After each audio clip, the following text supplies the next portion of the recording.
Muy buenos días. Bienvenidos al podcast mañanero de Radio Misionera HN. Hoy comienza un nuevo día lleno de oportunidades y bendiciones de parte de Dios. Nuestra misión es clara: alcanzar a los pueblos no alcanzados y llevar esperanza a cada corazón. Acompáñanos cada mañana con nuestro podcast mañanero, noticias que inspiran, mensajes que edifican y predicaciones cristianas que te llenarán de fe y fortaleza. Arranca tu día con alegría, fe y poder en Cristo Jesús. Lamentaciones 3:22-23. Por la misericordia de Jehová no hemos sido consumidos, porque nunca decayeron sus misericordias. Nuevas son cada mañana, grande es tu fidelidad. Que este día comience con la certeza de que la fidelidad de Dios es constante y que cada mañana trae consigo nuevas oportunidades, esperanza y gracia. Así que iniciamos el podcast de esta mañana en Radio Misionera HN.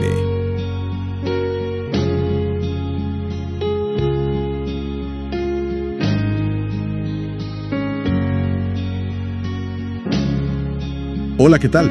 Para nuestra conversación de hoy tenemos un material fascinante y, la verdad, muy particular. Sí, bastante. Son extractos de un libro que se llama Demonios Derrotados, de un autor llamado Bill Subritzky.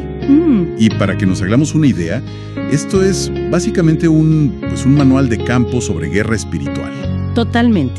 Habla de posesión, de liberación, pero todo desde una perspectiva cristiana muy, muy específica. Así es. Nuestra misión hoy es meterlos a fondo en las ideas de este autor, entender un poco cómo ve el mundo espiritual, qué son estas entidades que describe y, sobre todo, qué métodos propone. Para lo que él llama liberación. Exacto. De hecho, él mismo dice que su objetivo era que los creyentes conozcan su autoridad en Jesucristo. Vamos a ver qué significa eso. Y un punto clave para empezar, creo, es que esto no es un ensayo teológico abstracto lleno de teoría. No, para nada. Al contrario, el autor basa casi todo en sus experiencias personales. El libro arranca con su propia historia, de hecho. Ah, mira. Sí, cuenta cómo pasó de ser abogado y empresario a involucrarse de lleno en lo que él denomina el Ministerio de Liberación. ¿Y cómo llega a eso? Bueno, fue muy influenciado por las enseñanzas de otro predicador bastante conocido, Derek Prince, y todo el sistema que construye parte de una idea fundamental. A ver. Que el cuerpo humano es el templo del Espíritu Santo y por lo tanto es el campo de batalla principal en todo este conflicto. Claro, entonces el escenario de esta guerra es el propio ser humano. Eso lo pone en una perspectiva muy personal. Muy íntima. El autor nos sumerge de lleno en la idea de una guerra espiritual. Plantea que desde la caída de Adán hay una batalla constante por, y cito, la posesión de las mentes y los espíritus de los hombres. ¡Qué fuerte! Pero no habla de una fuerza abstracta del mal, sino de un ejército organizado. Describe una jerarquía bajo Satanás, con principados, potestades. Que operan sobre naciones enteras. Exacto, y huestes de maldad que afectan a ciudades y a personas. Es una visión del mundo muy estructurada, casi militar, ¿no? No es un caos, sino un conflicto con rangos y estrategias. Sí, totalmente. Y para ilustrar cómo operan a nivel individual, el autor usa una parábola muy gráfica de la Biblia. La del espíritu inmundo, me imagino. Esa misma, que es expulsado de una persona. Este espíritu se va, pero, digamos, no encuentra paz y decide volver a su antigua casa. Y la encuentra barrida y adornada. Exacto. Y entonces va y busca a otros 7 espíritus peores que él. Y todos se meten a vivir ahí. La moraleja, según Subritzky, es que una liberación incompleta puede dejar a la persona mucho peor. Claro, es como dejar la puerta abierta después de echar al intruso. Ahora, esto me lleva a una pregunta básica. Si estamos en guerra contra estas entidades, ¿qué son exactamente? Esa es la pregunta del millón. ¿Son fuerzas impersonales, como una especie de lado oscuro, o hablamos de seres con conciencia propia? Y el autor es muy claro al respecto. Para él, los demonios son seres espirituales con personalidad, pero sin cuerpo. Sin cuerpo. Y su principal característica es un deseo desesperado por habitar en un cuerpo físico, sea humano o animal. Ahí entra el ejemplo de los cerdos. Siempre. Él lo usa, claro. La historia bíblica donde una legión de demonios le ruega a Jesús que les permita entrar en una piara de cerdos antes de ser expulsados. Para él, eso demuestra su necesidad de un anfitrión. Exactamente. O sea que no son solo malas vibras o energía negativa. El libro los describe como personas sin cuerpo. Tal cual. Y les atribuye las 3 características de la personalidad. Primero, conocimiento. ¿Saben quién es Jesús, por ejemplo? Correcto. En los evangelios a menudo lo reconocen antes que los humanos. Segundo, tienen emoción. La Biblia dice que creen y tiemblan, lo que implica miedo. Y tercero, voluntad. Voluntad. El ejemplo de los cerdos vuelve a ser clave, porque ellos pidieron ir allí, tomar una decisión. Incluso pueden hablar usando la voz de la persona. ¿Y saben quiénes son? El caso del demonio que se identifica como Legión, porque eran muchos, es el ejemplo perfecto de autoconciencia. Ok, aquí es donde la cosa se pone realmente interesante y compleja. Si estos son los soldados de a pie, por así decirlo. Sí. El libro introduce un concepto para los oficiales de alto rango, los hombres fuertes. Ajá. La lógica, sacada de un pasaje bíblico, es que no puedes saquear la casa de alguien, o sea, liberar a una persona, si no atas primero al hombre fuerte que la controla. Es una estrategia de decapitación. Justo eso. No se trata de pelear con cada pequeño demonio, sino de identificar y neutralizar al que está al mando de una situación particular. Y el autor identifica varios de estos hombres fuertes principales. Y el primero de la lista es francamente sorprendente. Lo llama el espíritu de Jezabel. Sí, es polémico. Un momento. ¿El autor está realmente trazando una línea directa desde una figura bíblica, una reina del Antiguo Testamento, hasta fenómenos del siglo XX y XXI? Exacto, porque la lista de cosas que asocia con este espíritu es audaz, habla del feminismo, la cultura de la droga, la música rock, la pornografía. ¿Cómo conecta todo eso? Bueno, la conexión que él hace es a través del concepto de rebelión y seducción. En su teología, Jezabel no es solo una figura histórica. Es un arquetipo. Es un poderoso príncipe del aire, un arquetipo de la rebelión contra el orden patriarcal que, según él, Dios estableció. Lo ve como un espíritu de control y manipulación. Que busca usurpar la autoridad. Eso es. Por eso, desde su perspectiva, movimientos que desafían esas estructuras, como ciertos aspectos del feminismo, o expresiones culturales que él ve como, que promueven la desobediencia, como el rock, son manifestaciones modernas de ese mismo hombre fuerte. Entiendo. Es una interpretación simbólica muy potente. Y no se queda ahí. Menciona a un segundo hombre fuerte, el espíritu del anticristo. Terror, de rebelión y sobre todo de anarquía. Y para ilustrarlo, cuenta una anécdota personal. A ver. Dice que una vez fue a un festival de rock donde tocaba la banda de Police y que en medio de la multitud sintió una presencia abrumadora de anarquía, de este espíritu, y cuenta cómo a través de la oración sintió que el Espíritu Santo lo restringía en ese lugar. Lo que está haciendo Zubriskis es construir un sistema coherente para su visión del mal. De hecho, llega a proponer lo que llama una Trinidad impía. Una Trinidad impía, ¿a qué se refiere? Si la Trinidad cristiana es Padre, Hijo y Espíritu Santo, él postula una contraparte demoníaca, el espíritu de Jezabel como opuesto al Padre. Ok, veros. El espíritu del anticristo como opuesto al Espíritu Santo y finalmente la muerte y el infierno como los otros hombres fuertes que completan esta Trinidad del mal. Para él no operan por separado, sino en conjunto. Es una cosmología del mal muy, muy detallada. Y si estos hombres fuertes y sus subordinados están buscando entrar en las personas, la pregunta lógica es, ¿cómo lo hacen? Las puertas de entrada. Exacto. ¿Cómo se abre la puerta? El libro presenta una lista larguísima, casi un catálogo de 19 puertas de entrada. Y lo que es llamativo de esa lista es la diversidad de causas. No se trata solo de malas decisiones. No, eso es lo que me voló la cabeza. Por un lado, tienes cosas que dependen de la voluntad de la persona. El pecado consciente, como la lujuria, o la participación en el ocultismo. Jugar con la ouija, el hipnotismo, todo eso, esas son acciones. Pero por otro, hay puertas que están completamente fuera del control del individuo. Por ejemplo, la vía hereditaria. Maldiciones generacionales. Habla de maldiciones que persisten por 3 o 4 generaciones. O la puerta desde el vientre, que sugiere que un trauma que sufre la madre en el embarazo puede afectar al feto. O sea que, según esta visión, podrías nacer con una puerta abierta sin haber hecho absolutamente nada. Nada. Esa es una de las implicaciones teológicas más fuertes del libro. Desplaza el foco de la responsabilidad. Totalmente.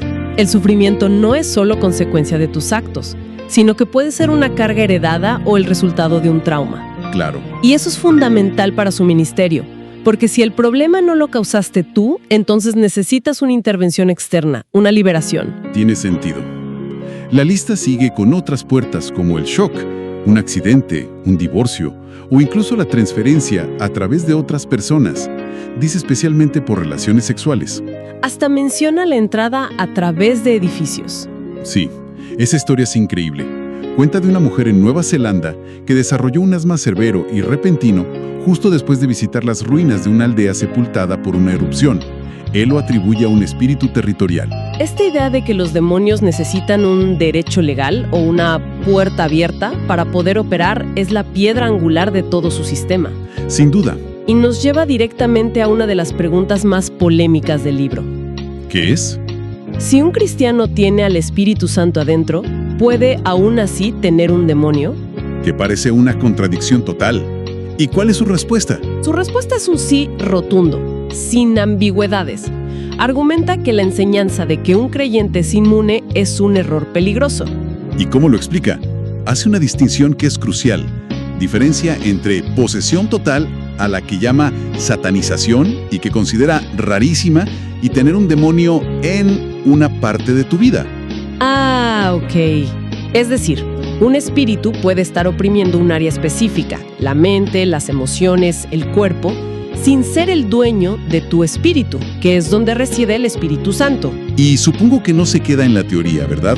¿Usa sus experiencias para respaldar esto? Totalmente. Sus anécdotas son la principal evidencia que presenta. Una de las más impactantes es la de un pastor. ¿Un pastor? Sí, un hombre que él describe como devoto, lleno del espíritu, pero que arrastraba una aflicción que no podía superar. ¿Y qué pasó? Durante una sesión, cuenta que se manifestó lo que describió como un demonio mono. ¿Un demonio mono? Sí, la conexión, según descubrieron, era que los antepasados de este pastor en la India habían adorado a Hanuman, el dios mono hindú. A pesar de la fe del pastor, esa atadura hereditaria, según el libro, le había dado a ese espíritu un derecho legal. ¡Wow! ¿Eso es llevar la idea de la herencia a otro nivel? Y para mostrar que no todas las manifestaciones son iguales, cuenta otro caso muy diferente. El de un hombre que había sido miembro de alto rango en la logia masónica. ¿Y cómo fue eso? Su liberación, según el relato, fue increíblemente violenta y pública, con gritos, convulsiones.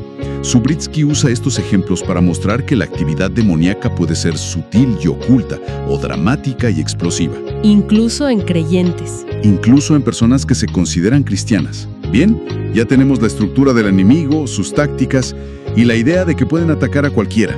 Ahora, una vez que están adentro, ¿qué hacen? El libro resume su comportamiento diciendo que su fin es esclavizar. Atormentar, engañar, seducir, contaminar.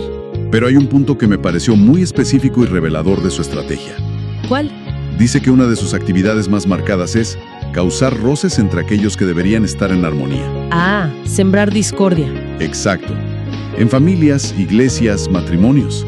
No es solo un ataque individual, sino una estrategia para destruir las relaciones y las comunidades desde adentro. Y esa estrategia interna se manifiesta en comportamientos externos observables. La última parte del material es, en esencia, una guía de diagnóstico. Sí, el autor divide los síntomas en psicológicos y físicos.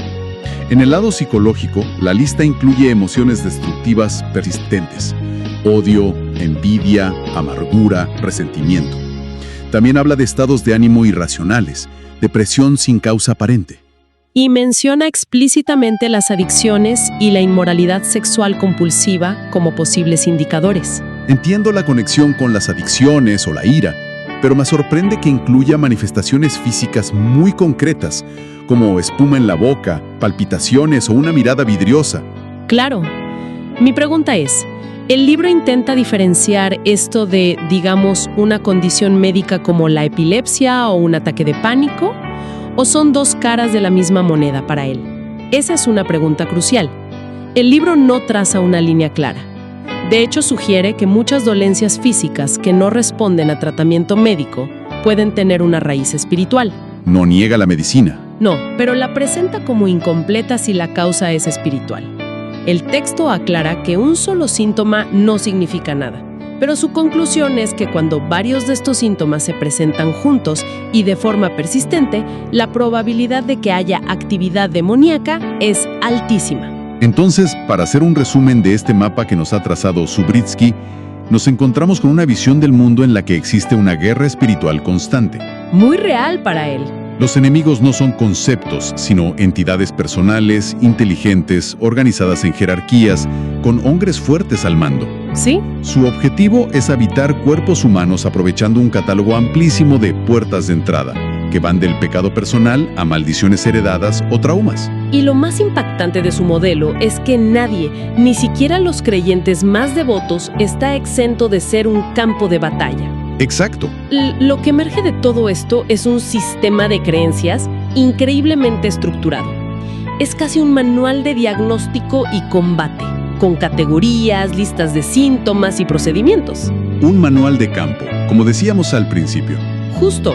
Y esto nos deja con una reflexión final para quien nos escucha. Independientemente de lo que uno crea sobre la naturaleza real de estos fenómenos. Sean entidades literales o manifestaciones de traumas psicológicos. Exacto. La pregunta que queda flotando es, ¿qué nos dice la existencia de un marco tan detallado y sistemático sobre la profunda necesidad humana de construir narrativas y sistemas para darle un nombre, una forma y un sentido al sufrimiento, al conflicto interno y al caos que experimentamos en nuestras vidas y en el mundo que nos rodea? Y así llegamos al final de esta edición de tu podcast mañanero. Una bendición más que hemos compartido contigo desde el corazón de Radio Misionera HN. Gracias por dejarnos acompañarte en esta mañana. Recuerda que cada día es una oportunidad para crecer en la fe, vivir con propósito y confiar en que Dios está en control. Nos despedimos, pero no sin antes recordarte que en Radio Misionera HN seguimos transmitiendo esperanza las 24 horas del día. Sintonízanos, comparte y sé parte de esta misión de amor. Nos reencontramos en la próxima edición de tu podcast mañanero, aquí por Radio Misionera HN, la voz que edifica tu vida. Gracias por acompañarnos en tu podcast mañanero, aquí en Radio Misionera HN. Recuerda esta promesa: el gozo del Señor es mi fortaleza. Nehemías 8:10. Nos escuchamos en el próximo episodio. Que Dios te bendiga y te acompañe en todo momento. Gracias por tu mensaje. Estamos aquí para servirte y compartir el amor de Dios.